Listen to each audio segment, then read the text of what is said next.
now is Kevin Angland from IAG. Hello to you, Kevin. Morning. So you're a very large-scale business in New Zealand. When we look at the opportunities for those with technology backgrounds to come and work for a business like yours, what sort of opportunities exist? Well, I think scale is part of it, but I think in the IT community in particular, we're an organisation that does most of its IT work itself. So we're not a large outsource shop. So we've got the full spectrum of software development, testing, business analysis, support of systems within the organisation, and then we move over to the infrastructure side, networks, telecommunications, telephony, those sorts of things. So there's a lot of breadth in the organisation because we've made some choices around how we will run our technology platform, and our scale requires a diverse technology capability across the organisation. So Kevin, of course, New Zealand is at the bottom of the world. How do you remain competitive? Well, you could compare a rugby team, bottom of the world, we stay competitive. In business, it's no different. So we do have to look overseas at what's happening within the market here. There's a lot going on in the New Zealand economy. It hasn't probably dipped as much as some of the others. There's a significant investment in business transformation. Underlying that often is technology transformation. So in a business sense, some of that activity simply is table stakes. You've got to be able to remain competitive and agile to be able to deliver to what the business is doing. Yes, we're at the bottom of the world, but New Zealand's a great place to live. And we've got climate that's warm in the north. If you're a skier, there's plenty of snow in the south. So I think it's that diversity, both from business perspective but geography, that allows us to remain competitive and attract good talent.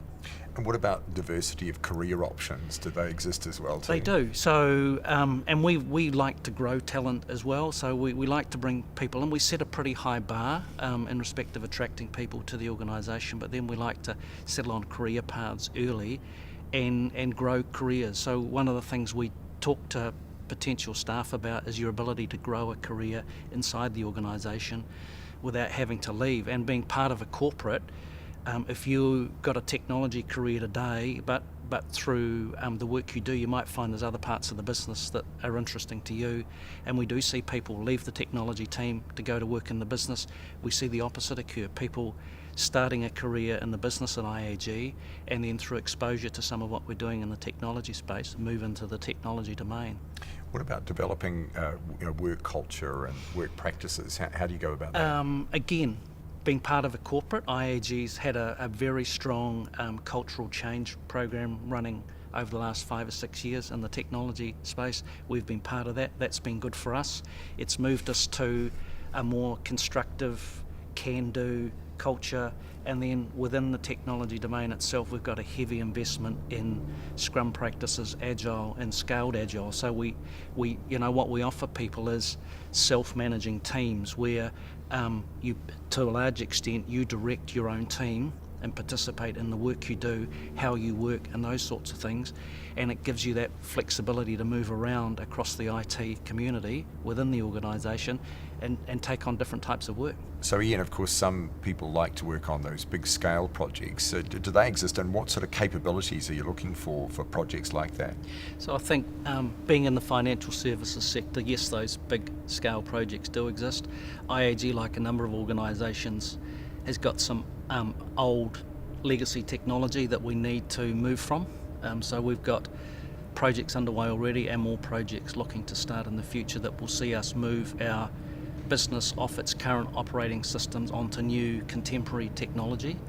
A wide range of skill sets, so from Java coders to integrators to architects, testers, developers, you name it. There's going to be a demand going forward for all of those skill sets. So Kevin, let's talk a bit about work-life balance for a company like IAG. How do you seek to create an environment where employees can actually enjoy that balance? I think it's about not having too many rules and giving the individual the choice. So what that would look like in our IT team is some people would choose to start early, finish early over the summer so that they can enjoy the long evenings here in Auckland. Others would choose to work longer hours over fewer days to give them a bit of free time at the end of the week. The important thing is fitting into the environment, working in a nice, constructive culture and delivering what our customers are asking us for. And if we can do that and provide flexibility, that's a good outcome all round. Kevin, thank you very much for joining us today. Thank you.